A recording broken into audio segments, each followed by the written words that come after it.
And we are back, and we just finished watching Much Ado About Nothing from 1993, rated PG-13 with a runtime of 1 hour and 51 minutes. We saw this on DVD, but it is available on MGM Plus, Freevee, PlutoTV, and to buy rent on Prime. This is directed by Kenneth Branagh, who also stars as Benedick, a man who swears up and down that he is a eternal bachelor, but through some trickery soon sees that maybe he doesn't want that. This is based off Shakespeare's play, Much Ado About Nothing, with some rewrites by Kenneth Branagh. I haven't read the play in a long, long time, but from what I remember, I believe it's mostly faithful to the play, although I think certain things were changed a bit, but it's probably more faithful to the Shakespeare play than anything else. This is your first time watching. What did you think of the film? It's about what I expected from Shakespeare. Put you to sleep? You dozed off. I did doze off a little bit, just from the length of it. It's almost 2 hours. Yeah. Yeah, it's pretty long. It's funny. I was mentioning this before, but you could see why they adapted. Well, we watched. We're going to pair this with anyone but you. Anyone but you. You could see why they adapted the Bee and Benedict story, as opposed to the Hero and Claudio story, because the Hero and Claudio story is terrible. Claudio is a moron and a bitch, and just a gullible little bitch. Yeah. We kept saying that to the screen. He is not a likable character. It honestly, John the Bastard was right. Why is his brother just all over the thinking this guy's the greatest thing and helping this guy out? He should be helping me. At least I have a brain in my head. Yeah. And that's Keanu Reeves. Who is so wooden in this, but yeah. Yeah, I think I think it works in a way. He was chosen for his ability to grow like evil facial hair.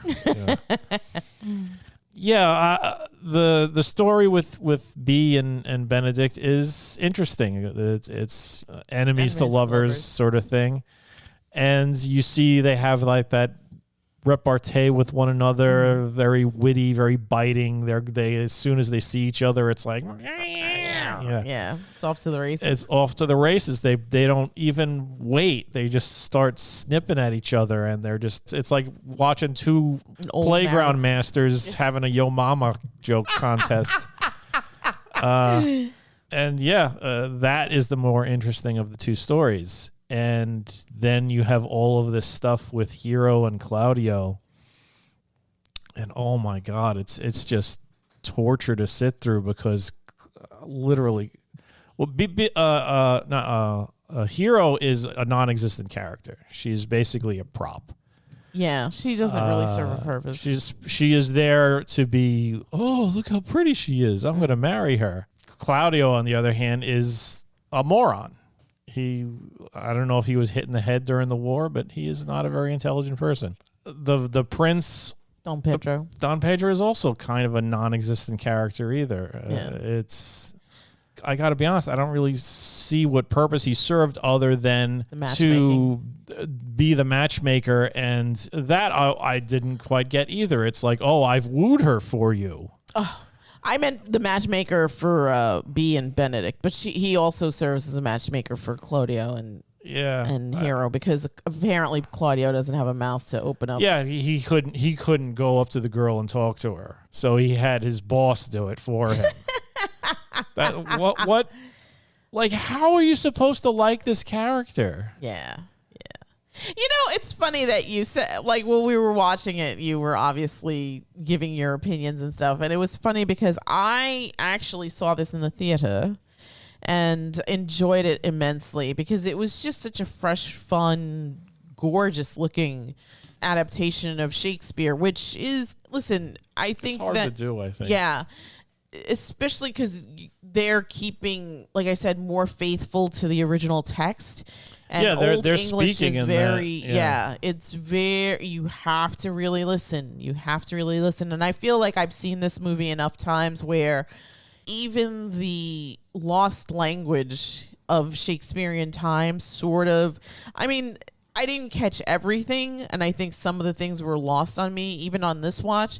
But through the years, as I've seen it, I feel like I'm more comfortable with it only because I know the progression of the story, and that might not be with every viewer. So proceed with caution, I would say, when you're watching this film, because I think that while anybody could enjoy this, it's definitely a film where you have to pay attention in order to understand what's going on. And if you're not paying attention, then you're going to lose a lot and maybe not enjoy the story as much because you're not going to really understand what's going on. I think the plot is easy to pick up. The thing you have to really pay attention to is the dialogue, because I would say half the time you're just going to get the gist of what they're saying. Mm-hmm. You're not really going to understand what they're saying. Right. So you sort of decipher it verbatim. You're kind of deciphering it and interpreting it as you're going. But as far as the actual plot, it's pretty simple. It's evident to what's going on, especially the strife with Don John. I mean, the Claudio hero story. Mm-hmm. That's like classic Shakespeare with. We don't really know each other, but now we have undying love for one another, and we're going to get married. Strife. That's what used to work back in the day. Yeah, all right. Much easier when one of the parties involved is basically just property. It's for all intents and purposes, she was basically like a cow.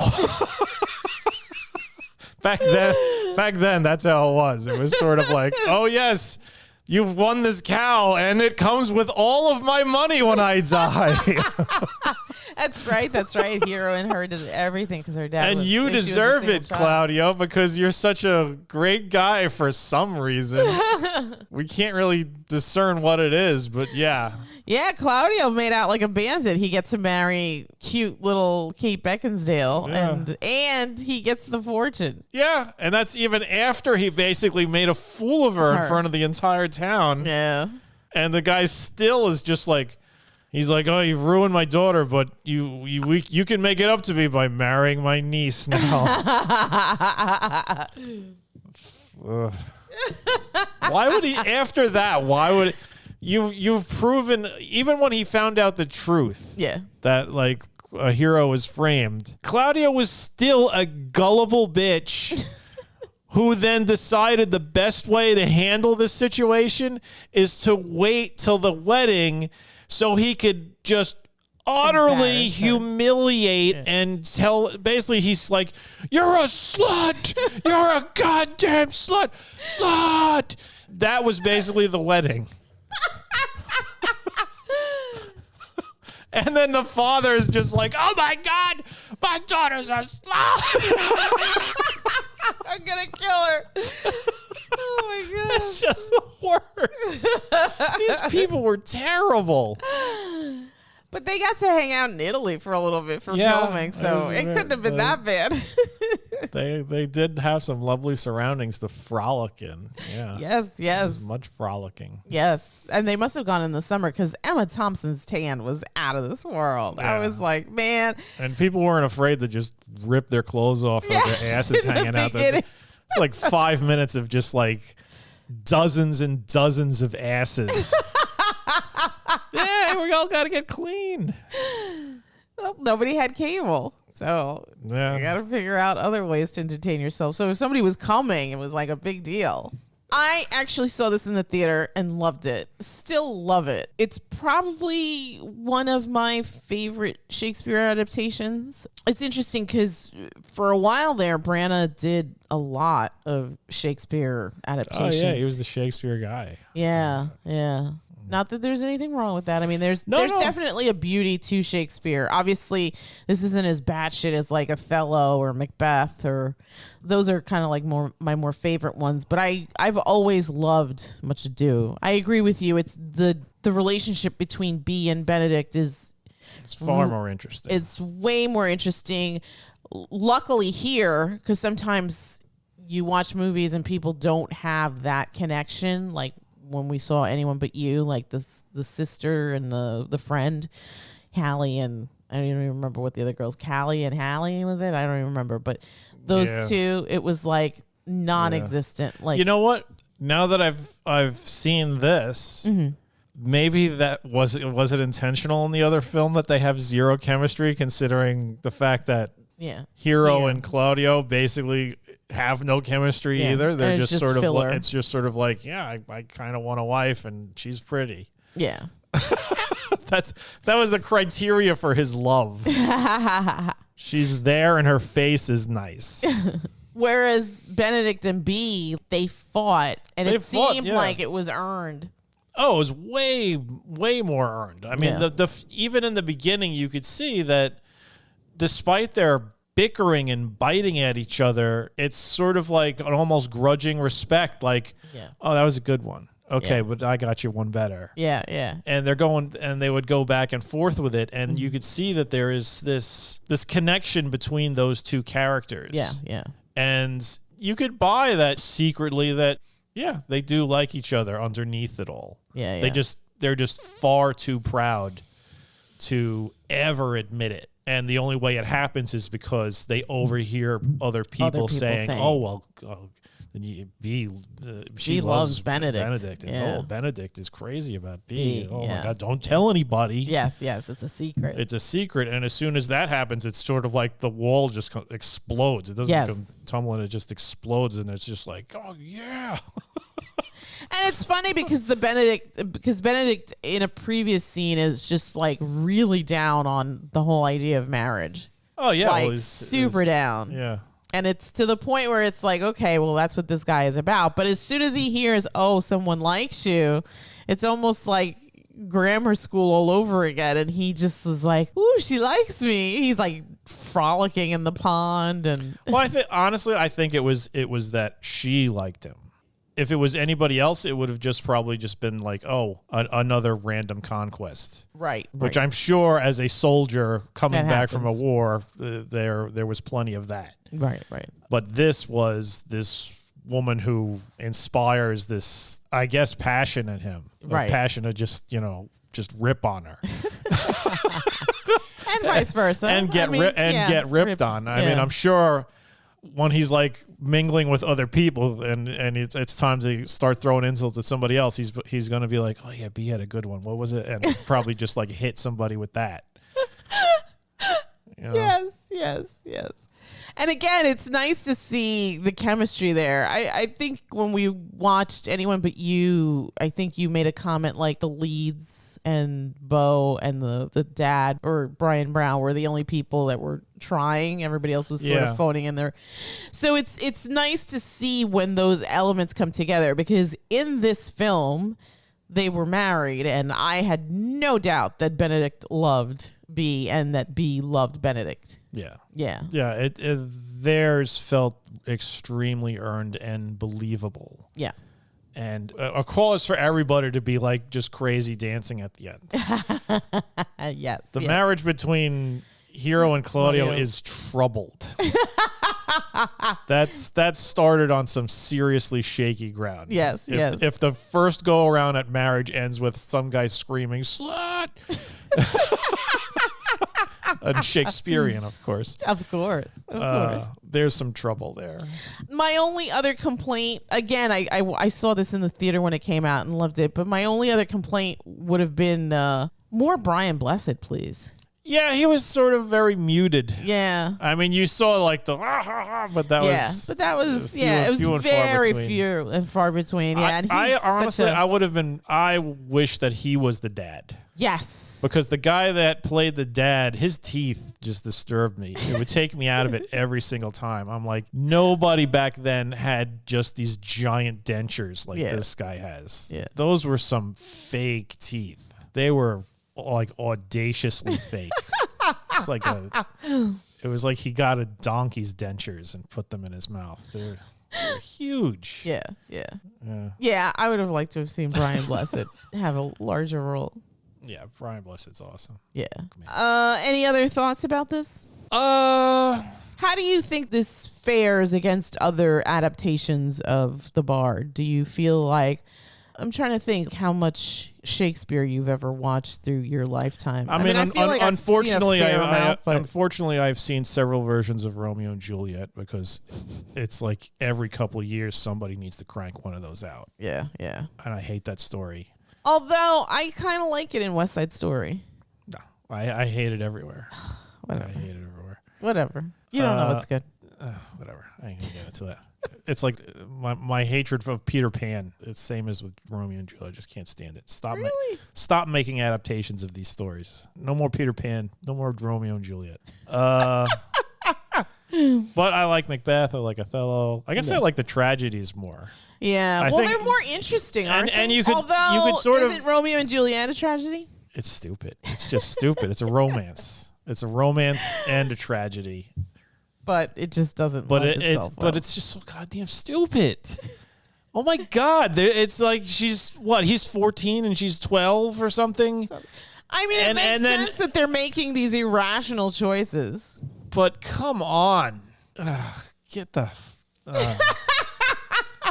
And then we got to see adaptation after adaptation after freaking adaptation. It's just like enough. This story wasn't good to begin with, and you keep doing it over and over again. But yeah, I think I probably like the tragedies more because comedy, you're going through like hundreds of years of evolution of the English language. And if you're adapting a Shakespeare play to today's times, it loses a lot. Yeah. The old English jokes just don't work anymore. I mean, you see like when they're like, oh yeah, we found the first example of a joke carved on a wall in a Roman urinal. And it's just like, what the hell does that even mean? It's like, oh, your mom loves apples. And apparently that was like the most hilarious thing ever in ancient Rome or something like that. It's not going to hit the way it did back then. Yeah. Some of it does. Sure. But that's another reason why it's like you really have to be paying attention to what they're saying to really pick it up. Right. And like I said, most of the time you're just going to get the gist. Right. And getting the gist of a joke isn't quite the same as getting the joke. So, so the story here, I guess it doesn't matter. Spoilers. I mean, this is from a play from it's like way back in the day. Yeah. So the story is that Don Pedro and his men, I guess, were out fighting and were successful, and now they're coming back home. But they're making a pit stop to Don Leandro's household to hang out there, I guess, to regroup and take baths because they're all stinky. And just spend time because I think Leandro and Don Pedro are friends. And then you come to find out that his first mate, Claudio, has had his eye on Hero. And he confesses it to Don Pedro, who then promises him that he will woo young Hero for him. Which, yeah, I agree with you. It's like, so you told your boss, who is now macking on this girl that you like that's such a weird thing to me, right? It really didn't make any sense to me. Yeah. I guess the rules were very strange in the olden days. They were very, very strange.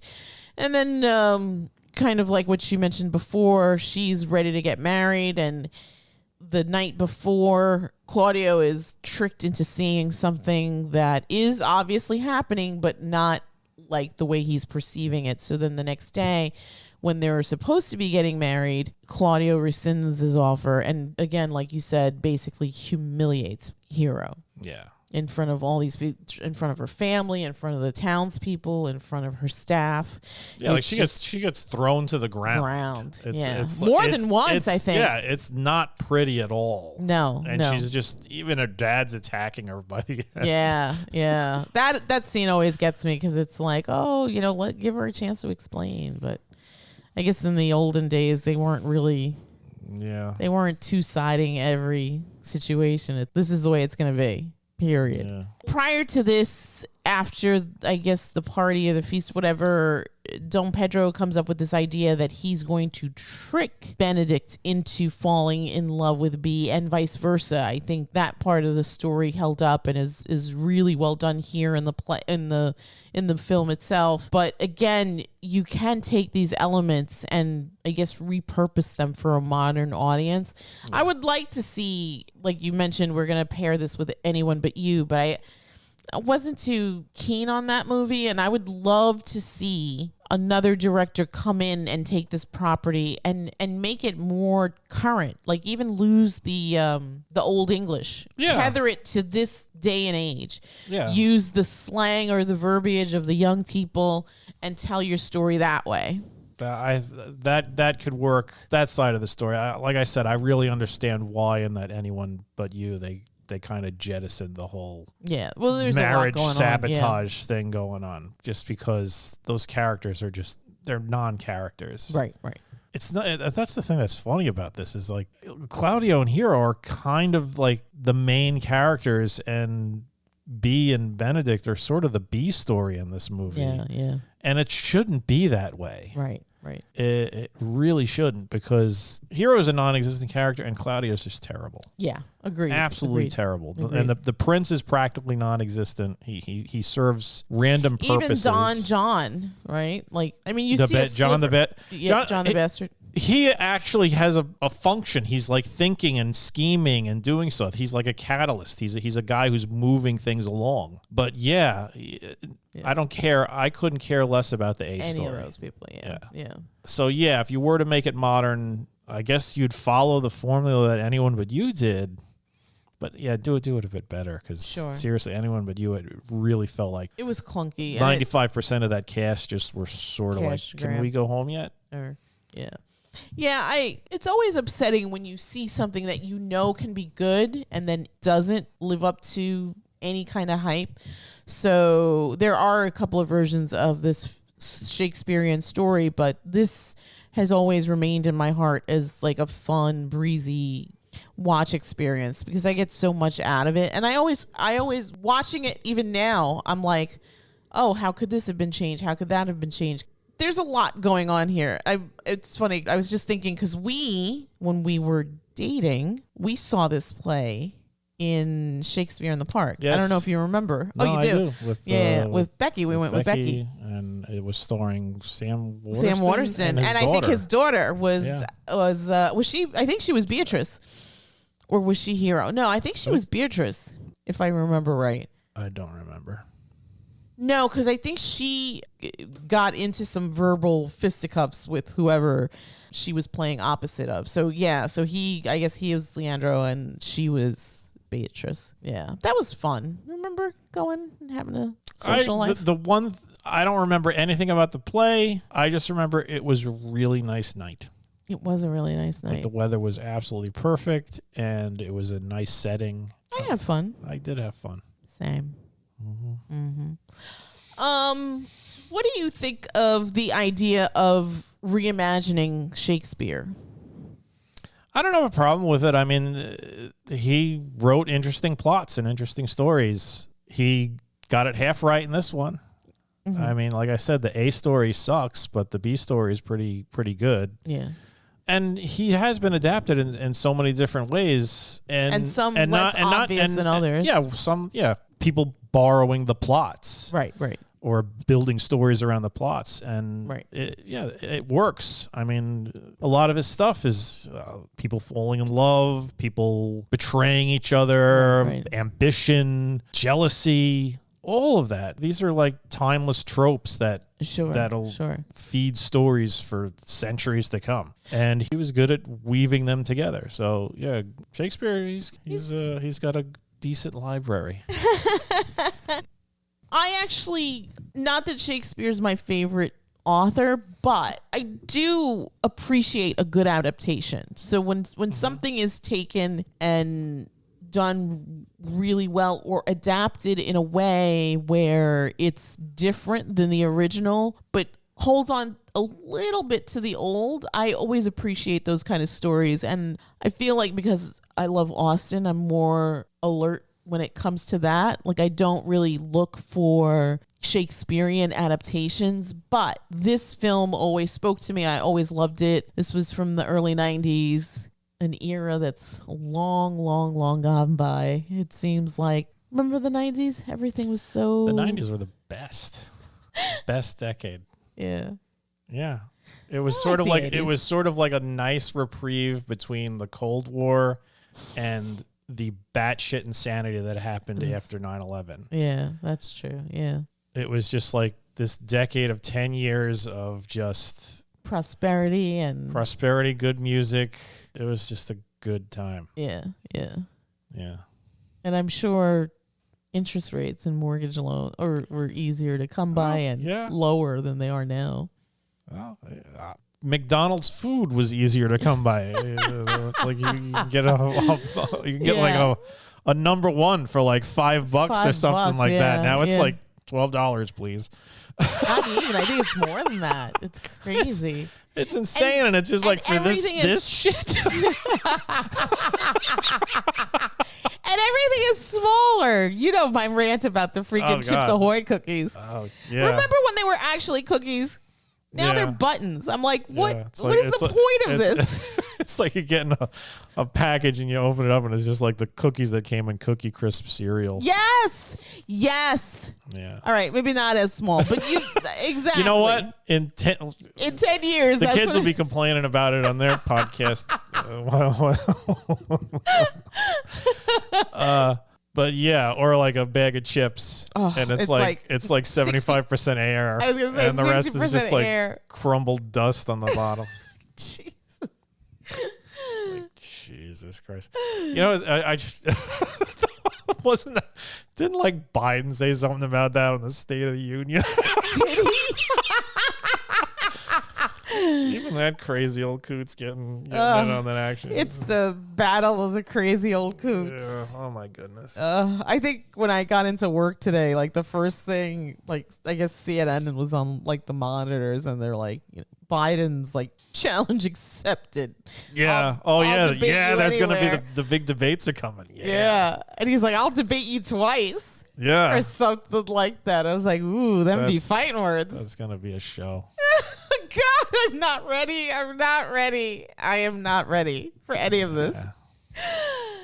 Yeah. Getting back to Shakespeare and Much Ado About Nothing. This is, for all intents purposes, a comedy / romance. I think I laughed more than you did, and I thoroughly enjoyed this, but I could see where it's not for everybody. I don't know if the pacing was slow, but it's definitely, it takes its time to get to where it wants to go. It's just because you really have to have like your English class hat on, trying to pay attention to what the people are saying. And the thing that one of the things I did like and admire about it was Kenneth Branagh and Emma Thompson. They would say their lines, but they would say it in a way, I said a couple of times, you get the gist. And you get the gist of it more from the way they're saying it than the actual words. Yes. Like he and the two of them are excellent at saying this Shakespearean dialogue, because a lot of times, I remember when I was in class and when I was in high school and we would do a Shakespeare play, you'd be reading the dialogue. And you have no idea about inflection and tone and where you should be pausing and how this should be said. Like you could read a line 6 different ways, and depending on what word you put the emphasis on, it could mean something totally different. Right. And they were doing it perfectly. Yeah. To the point where I really didn't need to know exactly what they were saying. I knew exactly what they meant. Yeah. And just the mannerisms, especially when they are overhearing the feelings of the other, even though it was just bullshit. Yeah. And suddenly they're just like examining themselves and being like, oh man. Yeah. You know, when I said I was going to be an eternal bachelor, I didn't really mean it. I just meant I thought I would die before I ever got married. Yes. perfect. The way they said it, more so for them than anybody else in this thing. I could see Denzel Washington trying. Yes. And even Keanu Reeves. He'd hit it a couple of times, but there's sometimes when he would deliver a line and I'd just be like, that seemed kind of flat, or that seemed like maybe it's almost like when they have like a foreign person and like a Japanese guy and they're like, you're going to say this line in English. You don't even really know what it means. Just say it phonetically. Yeah. Yeah. Yeah, or like a heavily concussed MMA fighter selling cars.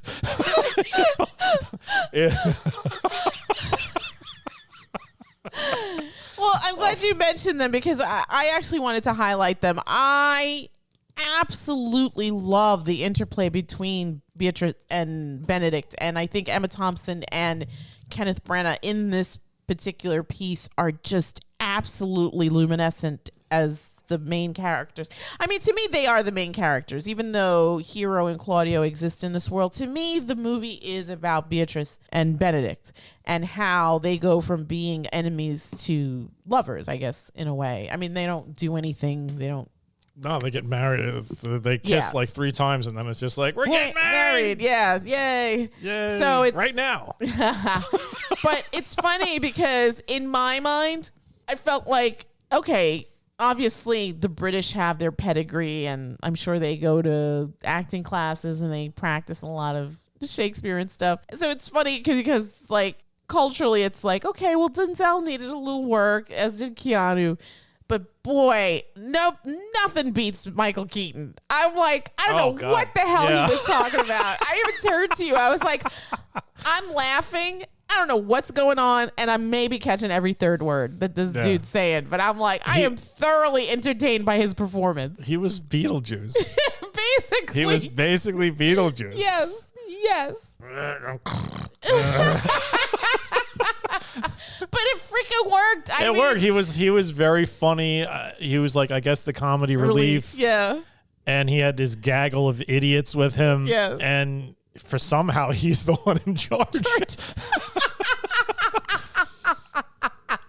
But yeah, he was doing like the Beetlejuice voice. Yeah. He was the best of us. He represented the country well. It was like the Olympics. Yeah. Michael Keaton gets the gold. Oh, Michael Keaton's awesome. And he's always been awesome, But I mean, even the lesser British actors in this are great. Brian Blessed, the woman from the Harry Potter movies, the one that played Margaret, that was actually... Oh, yeah. Mrs. Umbridge. Umbridge, right. He's up to no good. Always up to no good. Young, baby face Kate Beckinsdale. My God. She was a child. She was a little kid. Yeah. Even grosser that she's getting married to some stranger, basically. Some emo idiot. Yeah. Let's talk about Robert Sean Leonard. Oh, my God. I like him as an actor. I loved him in Dead Poets. But here it's like, man, get your shit together. Seriously. Like, Hugh Laurie should have just came on set and just started slapping him around like house. Good Lord. He was terrible. He was a horrible, and I don't understand why after that Hero would have been like, all right, yeah, I'll marry him. She had no agency at all. She was literally a property. Prop. Yeah. She was just a prop. She seriously, the most apt comparison is she was some kind of livestock that the father was just like, all right, you get her. She's the golden goose. And you get my fortune when I'm dead. And stuff. Yeah. Oh, and you get my brother's fortune too, by the way. And Brian Bless is just like, yeah, all right. Yeah. Oh my God. It was crazy. But I still feel like this is, I mean, even though it is an important part of the story, the Claudio Hero situation, but to me, the story here was always Beatrice and Benedict, and honestly, how they go from being enemies to lovers in the end. Yeah, like the Claudio Heroes all of that could have happened off screen. Absolutely. And it could have just been like them, the main characters reacting like, what? He said what? And then that, oh, I'll kill that guy. Or she's like, you need to kill him for me. Oh my God. I turned to you. I was like, yo. Do you love me? Yes, I love you more than anything. Then you gotta kill your friend. Exactly. I was like, yo, this chick is gangsta, man. She's like, do you really love me? Prove it. Yeah. Kill my enemies. He was gonna do it. He was. Yeah. He was. Setting up the duel. Amazing. Ladies. Follow B's example. Yeah. Seriously. Getting back to, again, like you had mentioned previously, we're going to pair this with anyone but you, but I agree with you. I think that in this modern version, absolutely the focus had to be Benedict and B. But in your opinion, and again, there's no right or wrong answer here, but what do you think that the new movie got better than Branagh's version? And what was better about Branagh's version as opposed to the newer version? I think Branagh's version looks great. It does. It's amazing. Oh my gosh. His performance, Emma Thompson's performance. Stellar. Some of the other background characters, they were all fantastic. Everybody looked like they were invested in making this thing as best as they could. And Branagh, he clearly just loves the shit out of Shakespeare. Yeah. I mean, he's done a ton of adaptations. Yeah. They're always like pretty faithful Yeah. to especially to the language. Yeah. He's very invested in like I said, bringing it to the masses. He knows how to deliver those lines. Yes. Like if I was reading it on my own, I would have no idea how to convey the feeling of the message. Yeah. So you do catch a lot more through his adaptations than you would through maybe somebody else's, where everybody's just sort of like reading the lines as they are, or sort of phoning it in. Yeah. So what was there any positives to the newer, anyone but you? Just the newer is that the newer one uses the language of the day.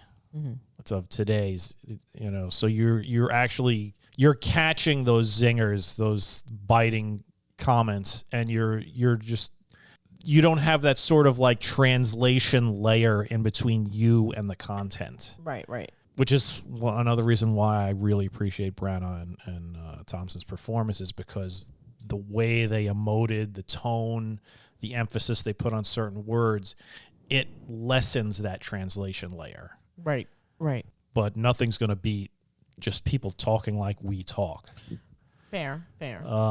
Other than that, probably the only thing I would say is better is that the focus was B and Ben, as opposed to Hero and Claudia, or whatever their characters were called in that, and Anything But You. Oh, the two girls. Claudia and was it Haley and Claudia? Haley and Claudia, I think. Right? Yeah, like those characters in Anything But You, they were sidelined, right, as they should be. They are without a doubt the B story. Yeah. They are not the focus, and they, like I said, all of that stuff could have just been off screen. It's just, oh, what? You mean my sister and your good friend are getting married? Right. Okay, well, I guess we're going to their wedding, and maybe just show them like in slight things. I don't need to know anything else about them. You could have even kept the intrigue with Bastard John, but have it just be off screen. Yeah. You didn't need it. You could just, everything could have just been, what? He said what? Fine. That would have been fine. Right. So if I were to say there was something slightly better with Anything But You, it would probably be, like I said, the language and the fact that they minimized that side of the story. Sure. And I honestly think they could have minimized it even more. Sure. Yeah, but, I mean, like, completely get rid of the sister and the friend storyline. Like, no, they could have it there, but it's a background element. Right. It's not something that we're actually dedicating screen time to. It's basically just something for Ben and B to react to. It's catalysts for some sort of action. But like I said, off screen. Yeah, but I enjoyed this far more than I enjoyed Anything But You. This I actually enjoyed and would say, okay, yeah, if you're into Shakespeare, this is one of the better ones. Yeah. Same. Yeah. 1 to 10. What are you gonna give it? Give it a 6. 6. I'm going to give it an 8.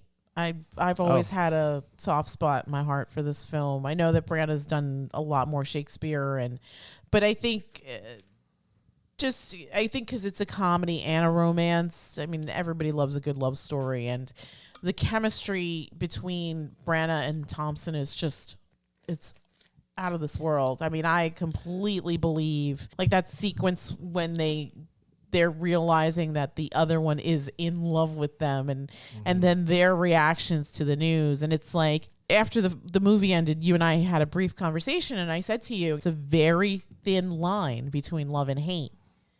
And I've always wondered, and at some point I think I'd like to read the play again, just for my own FYI, but I wondered if Beatrice had always had these feelings for Benedick, but just didn't say anything because it's easier to attack him and emasculate him than it is to admit that you actually have feelings for someone who you make it a point to show everyone that you loathe. Yeah. Yeah.